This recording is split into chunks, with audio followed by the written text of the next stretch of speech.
అందరికీ నమస్తే అండి. ఈరోజైతే అటుకులు ఉప్మా అయితే చేసేసుకుందాము. ఇక్కడ నేను తీసుకున్న అటుకులు వచ్చేసి కొంచెం గట్టిగా ఉన్నాయన్నమాట. అంటే ఎక్కువ మనకి పలచంగా ఉంటే అవసరం లేదు.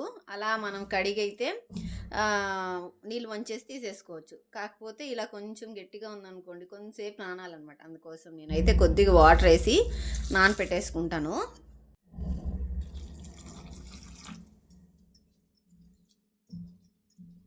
కడిగేసి నీళ్ళైతే వంపుకునేద్దాము. అలా మనకి ఒక 5 నిమిషాలు నానుతుంది. ఈలోపు మనము తిరబాతు చేసేసుకున్నాం అనుకోండి, సరిపోతుంది అనమాట టైము. ఇప్పుడైతే కొద్దిగా ఆయిల్ వేసుకున్నాము. ఇందులో ఇప్పుడు జీడిపప్పులు ఉంటే వేసుకోండి, లేదంటే వద్దు. ఇంకా కొద్దిగా మంచిపప్పు, ఇవన్నీ కూడా దోరగా వేయించేసుకున్నాము.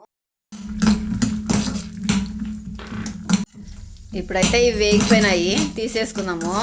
కొన్ని ఆవాలు అయితే వేసుకుందాము. అందులోనే కొంచెం జీలకర్ర అయితే వేసుకుంటున్నాను. అలానే ఎండుమిరపకాయలు కూడా వేసేసుకుంటున్నాను. తుంచి అయితే వేసుకుంటున్నాను. మీరు కావాలంటే పచ్చిమిరపకాయలు వేసుకోండి. నేనైతే ఎండుమిరపకాయలే వేసుకున్నాను. ఇంకా అలా చిట్టుపట్లాడింది కదా, ఇంకా మనం సన్నగా తరిగిన ఎర్రగడ్డలు అయితే వేసేసుకుందాము.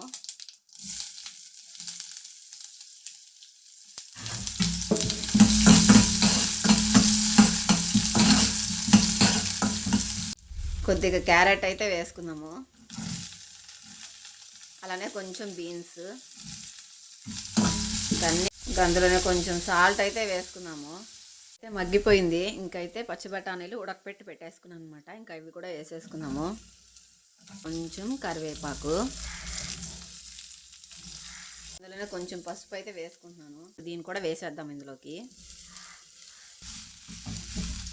అందులోకి సాల్ట్ తగినంత అయితే వేసుకుంటున్నాను. లాస్ట్లో అయితే మనం వేయించి పెట్టుకున్నాం కదా, ఇవైతే వేసేసుకున్నాము.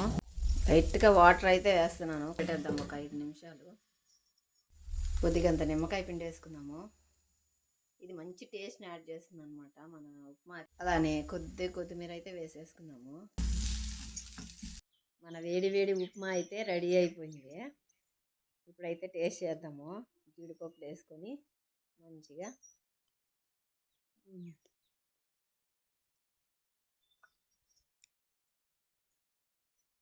చాలా బాగుంది. పుల్లగా, కొంచెం కారంగా, చాలా అంటే చాలా బాగుంది. అదిరిపోయాను.